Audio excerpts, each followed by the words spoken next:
नमस्कार दोस्तों, मैं रजनीश एक बार फिर आप सबका स्वागत करता हूं।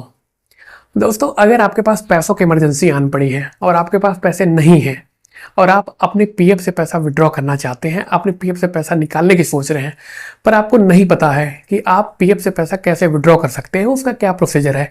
जैसे दोस्तों, आप अपने पीएफ का पैसा कब और कितना निकाल सकते हैं। जब आप पीएफ का पैसा निकालने जाएंगे तो आपको किन किन डॉक्यूमेंट की जरूरत पड़ने वाला है।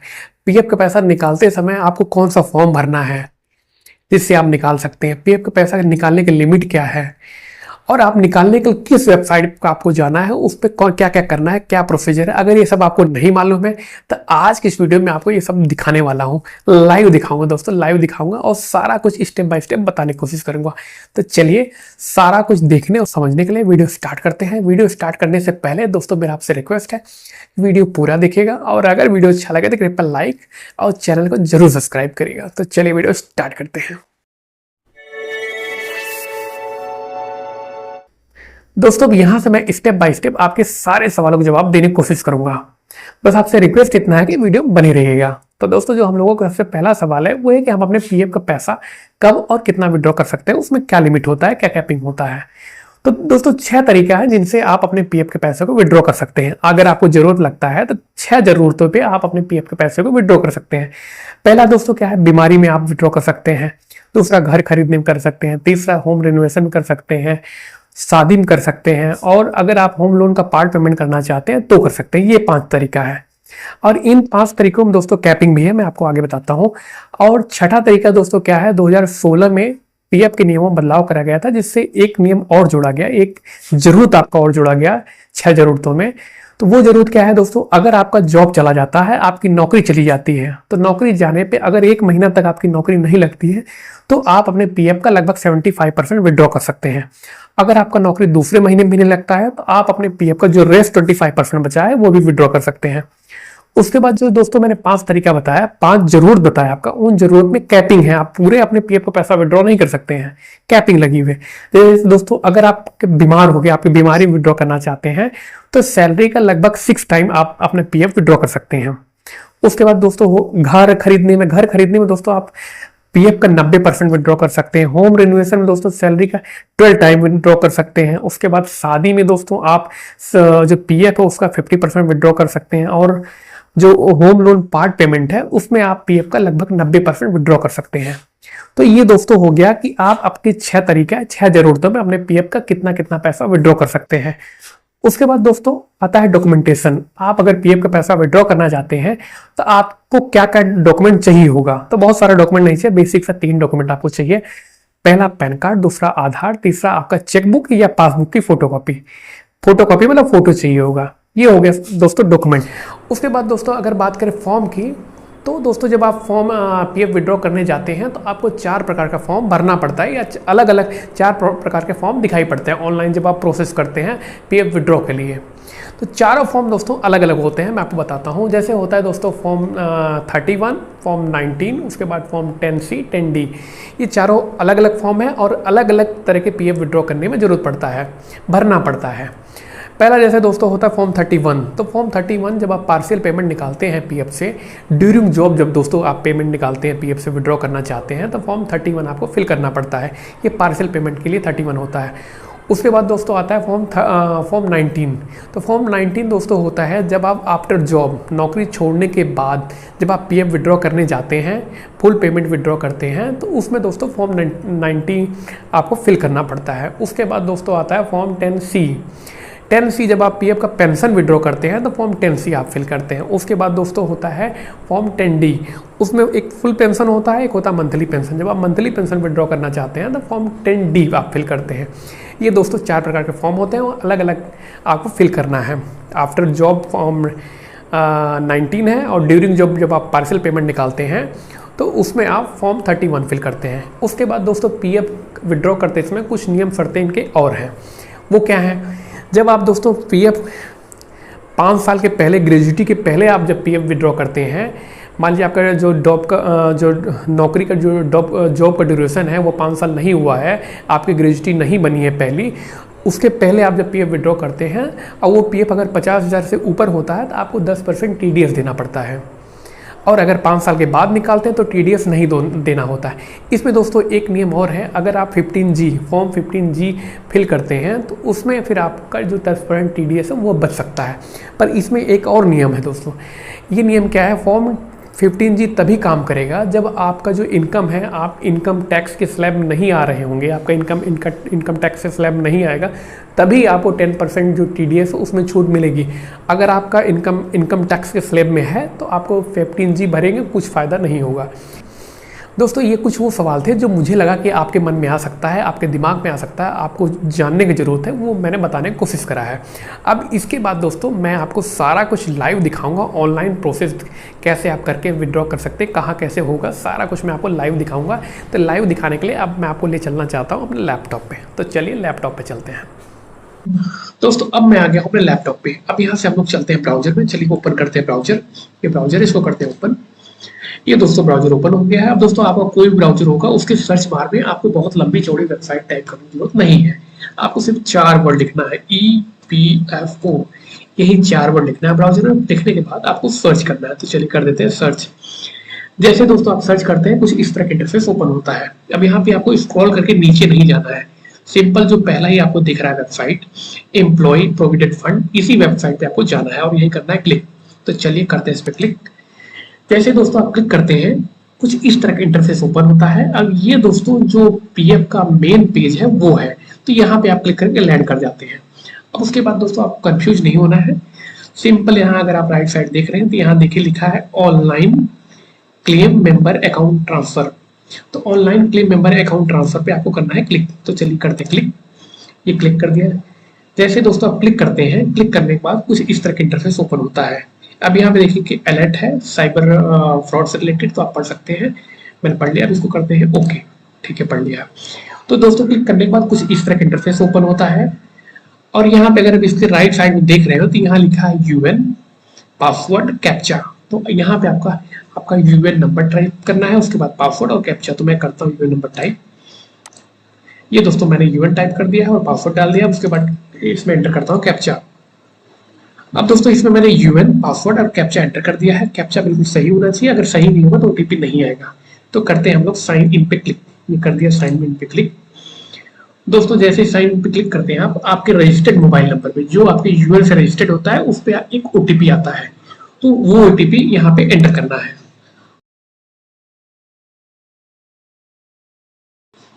तो दोस्तों जैसे ही आप साइन इन पे क्लिक करते हैं आपके रजिस्टर्ड मोबाइल नंबर पे ओटीपी आता है। ओटीपी आपको यहाँ एंटर करना है। एंटर करने के बाद कैप्चा एंटर करना है। कैप्चा और ओटीपी बिल्कुल सही होना चाहिए। सही एंटर करने के बाद आपको यहाँ करना है सबमिट। तो दोस्तों सबमिट पे कर देते हैं क्लिक। अब दोस्तों यहाँ से इस पोर्टल से आप अपने पीएफ के पैसे को अपने बैंक अकाउंट में ट्रांसफर कर सकते हैं। पर दोस्तों ट्रांसफर करने के पहले आपको कुछ चीजें ध्यान रखना है और कुछ चीजें चेक करना है कि सही हो। अब क्या ध्यान रखना है दोस्तों, सबसे पहले आपको इसमें देखना है कि आपको प्रोफाइल बिल्कुल सब कुछ सही होना चाहिए, उसमें कोई मिसमैच नहीं होना चाहिए, जैसे आपकी स्पेलिंग गलत नहीं होना चाहिए, आपके पिताजी का नाम गलत नहीं होना चाहिए। ये सब चीजें आपको चेक करना है। उसके बाद दूसरा जो चेक करना है आपका केवाईसी अपडेट होना चाहिए, जैसे आपका पैन कार्ड आधार कार्ड ये अपडेट होना चाहिए और वेरीफाइड होना चाहिए, अप्रूव होना चाहिए। तो कहाँ चेक करेंगे आप, सिंपल यहाँ पे देखिए लिखा है व्यू। तो व्यू पे करेंगे क्लिक।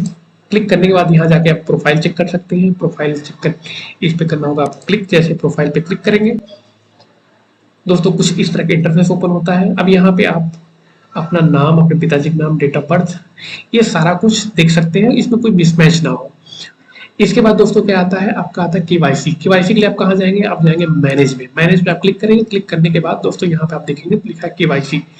तो केवाईसी देखने के लिए आपका केवाईसी वेरीफाइड है, अप्रूव है कि नहीं, तो उसके लिए करते हैं केवाईसी क्लिक।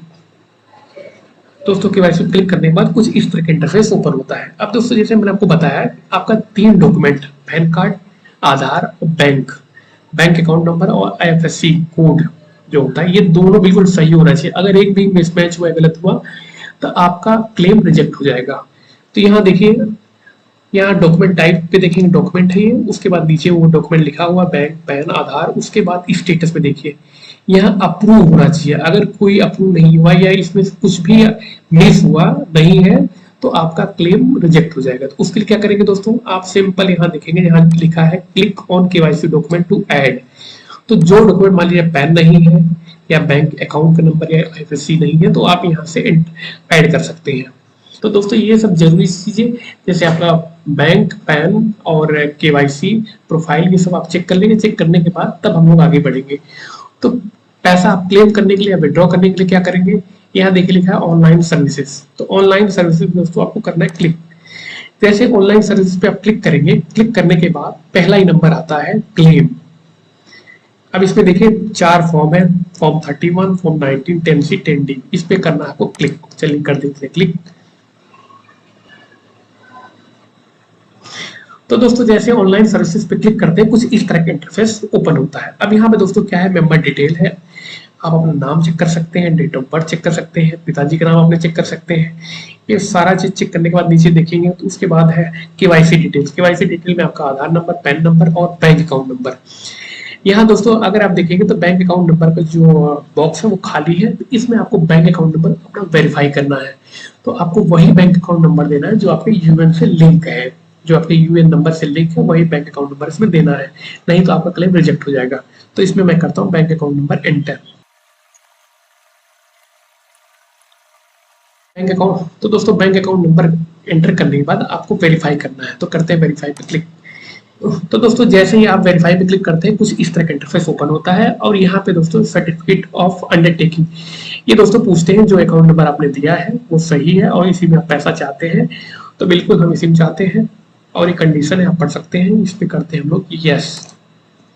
ये दोस्तों यस पे क्लिक करा। अब ये दोस्तों यहाँ पे वेरीफाई हो गया है। वेरीफाई करने के बाद दोस्तों अगला स्टेप क्या है, आपको प्रोसीड फॉर ऑनलाइन क्लेम करना है। यहाँ नीचे अगर आप स्क्रॉल करके आएंगे तो देखेंगे प्रोसीड फॉर ऑनलाइन क्लेम। तो इसको करते हैं हम लोग प्रोसीड। प्रोसीड पे क्लिक। दोस्तों जैसे आप क्लिक करते हैं कुछ इस तरह का इंटरफेस ओपन होता है। अब यहाँ दोस्तों आप देखेंगे तो आपकी बेसिक डिटेल एक बार फिर आपको दिखाया जाता है। आपका mobile number, UN number, capital, आपका नाम इन कैपिटल लेटर में, उसके बाद पैन नंबर, उसके बाद डेट ऑफ ज्वाइनिंग। अब नीचे अगर आप देखेंगे दोस्तों ये वाला थोड़ा सा इंटरेस्टिंग है। जैसे मैंने आपको बताया था पहले ही, जब आप ड्यूरिंग जॉब पीएफ निकालते हैं तो उसमें आपको फॉर्म 31 आपको भरना पड़ता है। अगर आपको जॉब चला गया, छूट गया, छोड़ चुके हैं, तब आपके पास 3 फॉर्म और दिखाया जाता है।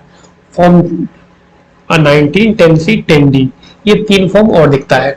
अब जिसका मैं अप्लाई कर रहा हूँ वो ड्यूरिंग जॉब है तो उसको फॉर्म 31 दिखेगा। तो यहाँ पे सामने लिखेगा सेलेक्ट। यहाँ दोस्तों जैसे यहाँ दिख रहा है सेलेक्ट क्लेम ऑप्शन, तो सिंपल यहाँ आप देखेंगे तो सिर्फ एक फॉर्म दिखाई पड़ रहा है, पीएफ एडवांस फॉर्म।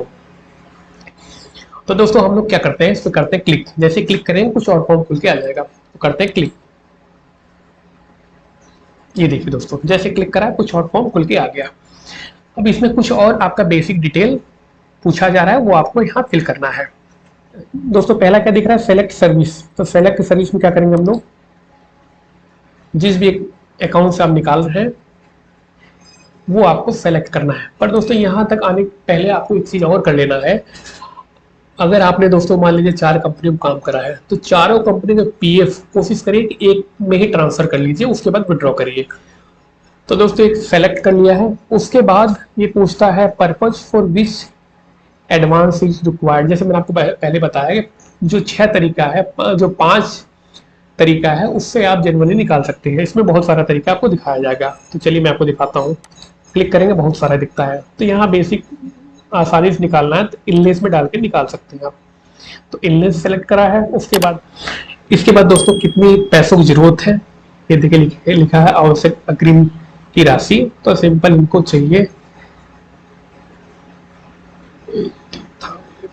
इनका पैसा दोस्तों लिख लिया। उसके बाद दोस्तों कितना राशि चाहिए ये लिखने के बाद सिंपल अगर आप नीचे देखेंगे तो एम्प्लॉय एड्रेस है। एम्प्लॉय एड्रेस में एम्प्लॉय की एड्रेस लिखना है, उसका स्टेट, सिटी और उसके बाद उसका डिस्ट्रिक्ट और पिन कोड। ये 4-5 चीजें भरनी है। भरने के बाद नीचे अगर आप देख पा रहे हो तो यहाँ एक बॉक्स बना है, इसमें राइट टिक करना है। इसमें राइट टिक में पूछता है कि आप सहमत हैं, जो ये आपके आधार से जो मोबाइल नंबर लिंक है उस पर एक ओटीपी आएगा और वो ओटीपी देने के लिए आप सहमत हैं, आप राजी हैं।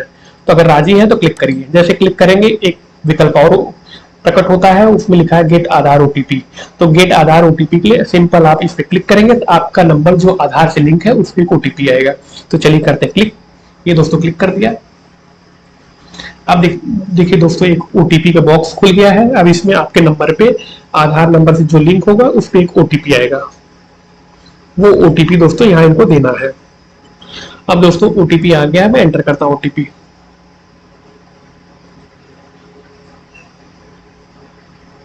ये दोस्तों OTP एंटर कर दिया। OTP एंटर करने के बाद यहाँ नीचे लिखा है validate OTP and submit claim form, इस पे करना होगा आपको क्लिक। चलिए करते हैं क्लिक। ये दोस्तों क्लिक कर दिया। अब यहाँ देख लेंगे, क्लिक करने के बाद online claim request is submitted at a portal. ये दोस्तों ऑनलाइन क्लेम सबमिट हो रहा है। तो इस तरह दोस्तों बड़े आसानी से आप अपना PF का जो क्लेम है ऑनलाइन वो सबमिट कर सकते हैं। सबमिट करने के बाद दोस्तों एक और आएगा, आप सॉफ्ट कॉपी चाहें तो डाउनलोड करके रख सकते हैं। अभी मैं दिखाता हूँ। तो दोस्तों जैसे क्लिक करते हैं, क्लिक करने के बाद अगर आप देखेंगे तो अब जैसे क्लिक करा, क्लिक दोस्तों क्लिक करा, क्लिक करने के बाद आप देखेंगे दोस्तों तो फॉर्म सबमिट हो गया है। दोस्तों अगर आप इसको डाउनलोड करना चाहें तो डाउनलोड भी कर सकते हैं। डाउनलोड करने के पहले दोस्तों अगर आपने मेरा चैनल सब्सक्राइब नहीं करा है तो प्लीज सब्सक्राइब कर लीजिए। चलिए बताता डाउनलोड कैसे करेंगे। डाउनलोड करने के लिए सिंपल यहाँ देखिए लिखा क्लिक हियर पे क्लिक करेंगे आप। क्लिक करने के बाद आप PDF कॉपी इस पर डाउनलोड कर सकते हैं। चलिए मैं दिखाता हूँ। क्लिक करिए, क्लिक करेंगे, ये PDF कॉपी डाउनलोड हो गया है। तो इस तरह दोस्तों आप डाउनलोड कर सकते हैं। और दोस्तों अगर पूरा प्रोसेस सही होता है तो पैसा लगभग 7 से 20 दिन के अंदर आपके अकाउंट में आ जाता है। तो दोस्तों आज के लिए इतना ही। अगले वीडियो में फिर मिलते हैं किसी नई जानकारी और नए अपडेट के साथ। तब तक के लिए जय हिंद।